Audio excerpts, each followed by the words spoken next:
decade as Canada's Prime Minister, Justin Trudeau on Monday said he would be stepping down. I intend to resign as party leader, as Prime Minister, after the party selects its next leader. Trudeau was facing mounting pressure, including from Liberal legislators, to quit amid polls showing the party will be crushed in the next election. Trudeau also said Parliament would be suspended until March 24th. The 53-year-old Trudeau took office in November 2015 and won re-election twice, making him one of Canada's longest-serving prime ministers. But he saw his popularity dip 2 years ago as public anger over high prices and a housing shortage grew. His fortunes never recovered. The next election must be held by late October, regardless of who the leader is. This country deserves a real choice in the next election, and it has become clear to me that if I'm having to fight internal battles, I cannot be the best option in that election. Parliament was due to return this month, and opposition parties had vowed to bring down the government as soon as they could. If Parliament does not return until March 24th, the earliest they could present a non-confidence motion would be May. Until recently, Trudeau had been able to fend off Liberal legislators worried about the polls and the loss of safe seats in 2 special elections. That changed after he tried to demote one of his closest cabinet allies, Finance Minister Chrystia Freeland, after she pushed back against his proposals for more spending. Trudeau on Monday called Freeland an incredible political partner. I had really hoped that she would agree to continue as my Deputy Prime Minister and take on one of the most important files that not just this government but this country is facing, but she chose otherwise. Freeland quit and penned a letter accusing Trudeau of political gimmicks, rather than focusing on what was best for the country. Polls show the Liberals will badly lose to the official opposition Conservatives, led by Pierre Poilievre. A lawsuit filed by Nippon Steel and US Steel on Monday alleges that US President Joe Biden violated the Constitution by blocking Nippon Steel's $14.9 billion bid for US Steel. The companies want the federal court to scrap Biden's decision so they can secure another shot at approval. They want to go through a fresh national security review unfettered by political influence. The lawsuit alleges Biden prejudiced the decision of the Committee on Foreign Investment in the US, a body that scrutinizes foreign investments for national security risks. The merger became highly politicized ahead of the November US election. Both Trump and Biden pledged to kill the deal as they wooed voters in the swing state of Pennsylvania, where US Steel is headquartered. The United Steelworkers Union had strongly opposed the tie-up. The companies allege Biden sought to scrap the deal to curry favor with the union's leadership in Pennsylvania. Both candidates asserted the company should remain American-owned. That was even after the Japanese firm offered to move its US headquarters to Pittsburgh, where the US steelmaker is based. The White House did not immediately respond to a request for comment. The lawsuit shows the companies are making good on their threats of litigation and will continue to fight to get the deal approved. Former French President Nicolas Sarkozy went on trial on Monday on charges of having received millions of euros in illegal financing from Libya's late strongman leader Muammar Gaddafi. Sarkozy has always denied the allegations, which relate to his successful 2007 presidential bid. At issue is a murky affair alleged to involve Libyan spies, a convicted terrorist and arms dealers, as well as allegations that Gaddafi shipped millions of euros for Sarkozy's campaign to Paris in suitcases.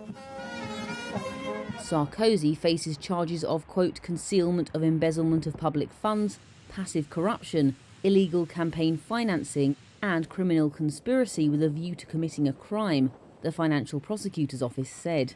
If found guilty, the former Conservative leader could face up to 10 years in prison and $386,000 in fines. Sarkozy has faced a raft of legal battles in recent years. In December last year, France's highest court upheld his conviction for corruption and influence peddling to obtain favours from a judge.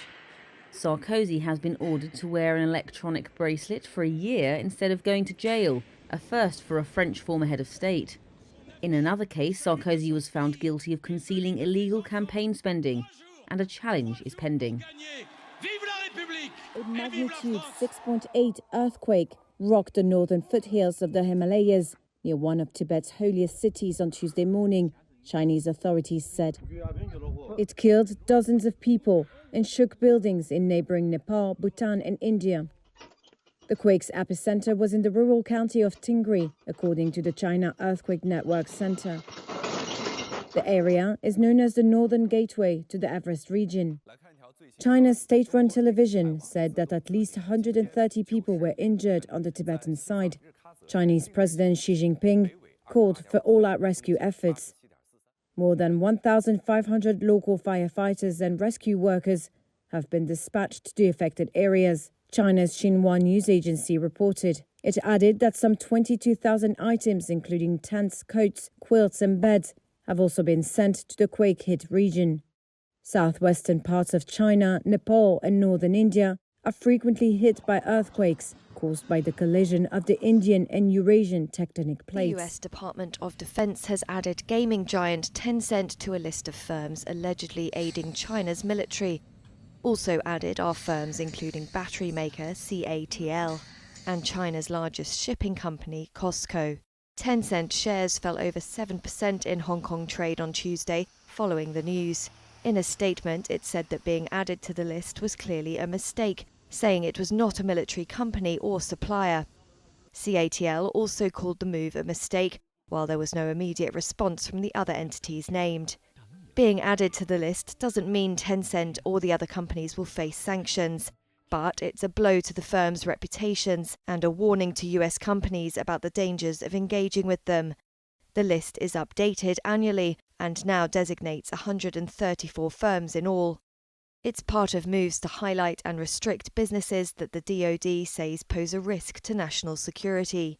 China's embassy in the US condemned the new moves and called to end, quote, discriminatory practices. In 2021, phone maker Xiaomi was removed from the list after suing the US government. One analyst told Reuters that Tencent had a good chance of securing a similar outcome. Come to order. Donald Trump's election victory was formally certified on Monday. For President of the United States, Vice President Kamala Harris presided over the joint session of Congress, clearing the way for her former election rival to be sworn in as president later this month. Donald J. Trump of the state of Florida has received 312 votes. Kamala D. Harris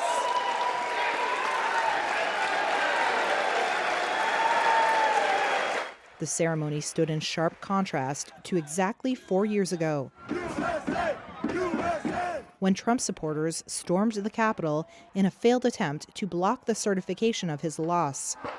Well, today was obviously a very important day. Harris spoke to reporters after she said she performed her constitutional duties. One of the most important pillars of our democracy is that there will be a peaceful transfer of power. And today, America's democracy stood. They are marching through now. On January 6, 2021, rioters surged past police barricades, assaulting about 140 officers and causing more than $2.8 million in damage.